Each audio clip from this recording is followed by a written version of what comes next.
Radio city originals. पापा की मुस्कान में बसा जहां मेरा, मम्मी के साथ बिताया हर लम्हा स्वर्ग सा, दोस्तों संग जिंदगी का है सफर हसीन सा, गर्लफ्रेंड की बातों में छुपा सुकून सा। ये है छोटी छोटी लव स्टोरी, ये है छोटी छोटी लव स्टोरी।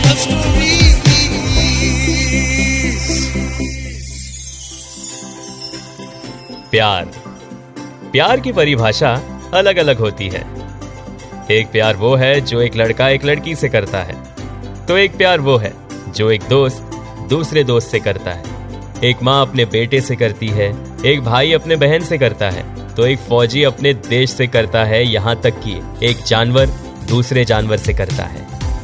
ऐसे ही प्यार की कहानियां आप तक पहुंचाने के लिए रेडियो सिटी लेकर आया है शो, जिसका नाम है छोटी छोटी लव स्टोरीज। छोटी छोटी लव स्टोरी।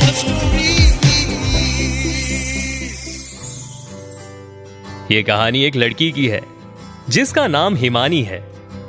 हिमानी अपने दो भाई बहनों में सबसे बड़ी थी। हिमानी बचपन से ही पढ़ाई लिखाई में अच्छी थी।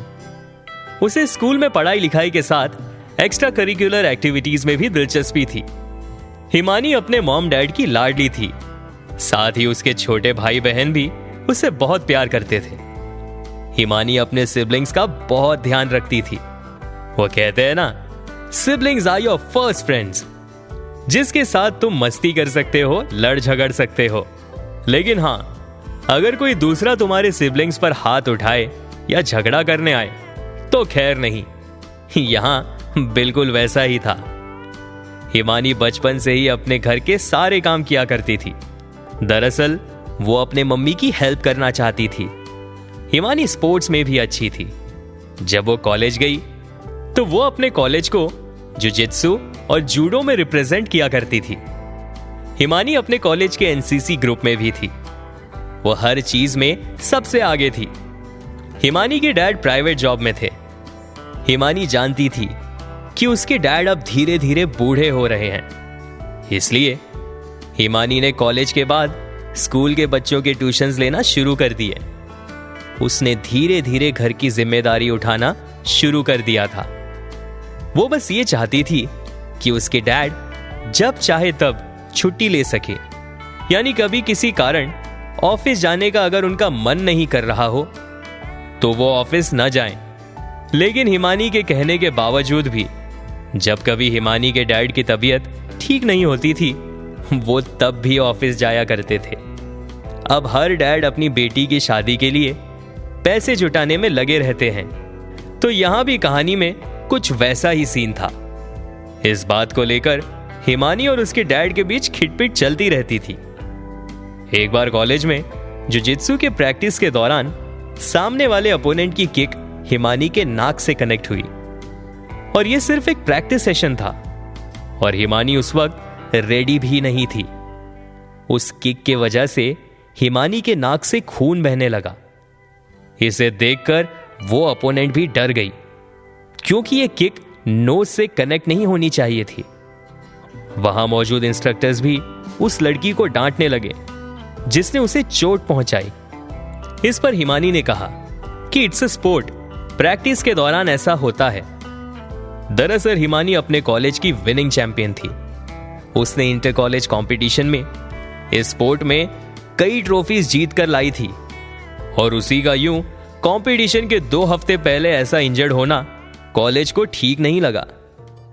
अब इस इंसिडेंट के बाद हिमानी को कंपटीशन की नहीं बल्कि अपने घर वालों की टेंशन हो रही थी। हिमानी जब अपने दोस्तों के साथ घर पहुंची तो उसे बहुत चिंता हो रही थी। उसे पता था कि घर पहुंचते ही मम्मी और डैडी बातें सुनाने लग जाएंगे, उसे डांटेंगे। जैसे ही हिमानी घर पहुंची तो उसकी मम्मी ने देखा कि हिमानी की नाक सूजी हुई है, और पहले तो उसकी मम्मी ने पूछा कि क्या वो ठीक है, और फिर उसे डांटना शुरू कर दिया। शाम को जब ऑफिस से हिमानी के डैडी लौटे तो उन्होंने भी देखा कि हिमानी की नाक सूजी हुई है। पहले तो उसके डैडी ने उसे थोड़ा डांटा और फिर उसके लिए हल्दी वाला दूध बनाकर लाए। लेकिन फिर हिमानी को उसके मॉम डैड ने जुजित्सु और जूडो खेलने की परमिशन नहीं दी। उनका कहना था कि अगर नाक टूट जाएगी तो उससे शादी कौन करेगा। वैसे हिमानी को इस बात से कोई फर्क नहीं पड़ता था, लेकिन अपने पेरेंट्स की खुशी के लिए हिमानी ने उनकी बात मान ली। हिमानी अपने परिवार से बहुत प्यार करती थी। पार्ट टाइम जॉब या ट्यूशन से जो पैसे मिलते थे उसे वो घर पे देती थी और कुछ पैसों से अपने सिबलिंग्स को पार्टी देती थी या फिर उनके लिए कुछ शॉपिंग किया करती थी। वो जानती थी कि उसके सिबलिंग्स अभी छोटे हैं, तो वो जितना हो पाता उनके लिए कुछ ना कुछ किया करती थी। और फिर एक दिन वो वक्त आ ही गया जब उसके घर वालों ने उसकी शादी करने की ठान ली थी। तो यहां हिमानी ने शादी के लिए हां तो कर दी थी, लेकिन उसे एक ऐसा पार्टनर चाहिए था जो उसे शादी के बाद भी अपने सिबलिंग्स को या अपने फैमिली को फाइनेंशियल सपोर्ट करने से ना रोके, क्योंकि उसके सिबलिंग्स अभी छोटे थे, वो कॉलेज में थे। और लकीली उसके लाइफ में राज आया, जिसने उससे कहा कि शादी के बाद जैसे मेरी फैमिली तुम्हारी हुई, ठीक वैसे ही तुम्हारी फैमिली भी तो मेरी हुई। अगर किसी तरह की हेल्प करने की जरूरत हो तो मैं भी तो तुम्हारी फैमिली की हेल्प करूंगा। इस बात से हिमानी बहुत खुश हुई और बहुत जल्द हिमानी और राज की शादी हो गई और वो दोनों एक दूसरे से शादी करके बहुत खुश थे। हिमानी आज भी अपने घर फोन करके उनसे पूछती है कि सब ठीक तो है।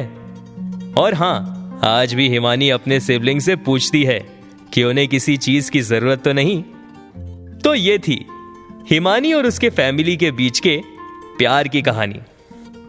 आप सुन रहे थे छोटी छोटी love stories, only on radio city.